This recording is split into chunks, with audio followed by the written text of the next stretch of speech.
Baik, Assalamualaikum warahmatullahi wabarakatuh. Insya Allah dalam kesempatan ini saya akan bahas mengenai buku karangan dari Ahmad Guru mengenai Islam, otoritarianisme dan juga kebenaran. Baik teman-teman, berdasarkan apa yang saya baca mengenai deskripsi awal dari buku karangan Guru ini membahas mengenai hubungan antara agama, kekuasaan politik, dan juga kemunduran sosial ekonomi di dunia muslim. Meski buku ini tidak secara langsung berfokus pada tema kekerasan dan perdamaian dalam pengertian konflik bersenjata, Ahmad Guru membahas dinamika kekuasaan dan ideologi yang dapat melahirkan bentuk-bentuk otoritarianisme dan juga represi yang pada akhirnya bisa memicu kekerasan struktural dan juga ketidakstabilan. Baik teman-teman, insya Allah pada kesempatan kali ini saya akan membahas mengenai bab 1, yaitu tentang kekerasan dan juga perdamaian.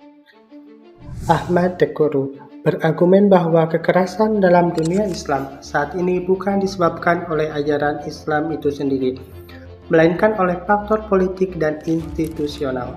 Ia menyoroti bagaimana hubungan erat antara ulama dan negara otoriter menyebabkan terhambatnya pemikiran krisis, pluralisme, dan perdamaian. Guru menyebut bahwa kekerasan yang dilakukan atas nama Islam seperti oleh kelompok ekstremis adalah reaksi terhadap represi politik, kurangnya kebebasan, dan kegagalan institusi. Negara-negara dengan pemerintah otoriter cenderung menekan oposisi dan menggunakan simbol-simbol agama untuk melegitimasi kekuasaan yang memperkeruh hubungan antara agama dan kekerasan.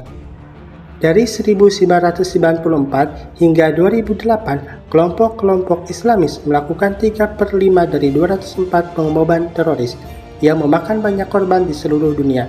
Pada 2009, ada 6 perang dan 30 konflik kecil di dunia. 2/3 dari pihak-pihak yang berperang dan 2/5 dari pihak-pihak yang berkonflik ringan merupakan negara mayoritas muslim atau kelompok-kelompok muslim. Angka partisipasi itu tidak proporsional karena muslim hanya mencakup 1/4 dari penduduk dunia dan negara mayoritas muslim hanya 1/4 dari seluruh negara di dunia. Penjajahan dan pendudukan barat. Ahmad Guru tidak menyalahkan penjajahan barat sebagai penyebab utama kemunduran dunia Islam. Ia mengakui bahwa kolonialisme memang memperburuk kondisi politik dan ekonomi negara-negara muslim, tetapi menurutnya kemunduran itu sudah dimulai jauh sebelum barat menjajah. Sekitar abad ke-11, dunia Islam sudah mulai kehilangan kreativitas, intelektual, dan kemajuan ilmiah. Jadi, menurut Guru, penjajahan adalah akibat dari kemunduran, bukan penyebab utamanya. Ia menolak pendekatan victimhood, mentalitas korban, yang terlalu sering digunakan dalam wacana dunia Islam. Peran Islam. Guru tidak menyalahkan ajaran Islam itu sendiri. Islam pada masa awal justru mendorong ilmu pengetahuan, perdagangan, dan kebebasan berpikir. Pada abad ke-8 hingga 11, para cendekiawan Muslim sangat aktif dan menghasilkan banyak karya. Namun seiring waktu terjadi perubahan dalam struktur sosial politik. Ajaran Islam mulai digunakan oleh negara untuk melegitimasi kekuasaan dan mengekang perbedaan pemikiran.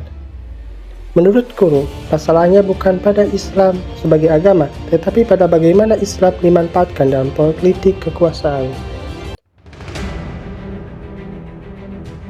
Negara otoriter. Guru berargumen bahwa banyak negara Muslim hari ini mewarisi model negara otoriter yang sudah terbentuk sejak masa kekuasaan militer Islam klasik. Negara ini sangat kuat secara militer dan menggunakan agama untuk mengontrol masyarakat. Negara otoriter ini tidak memberi ruang pada kebebasan berpikir, kebebasan beragama, dan otonomi ekonomi. Ia menutup ruang bagi masyarakat sipil yang mandiri.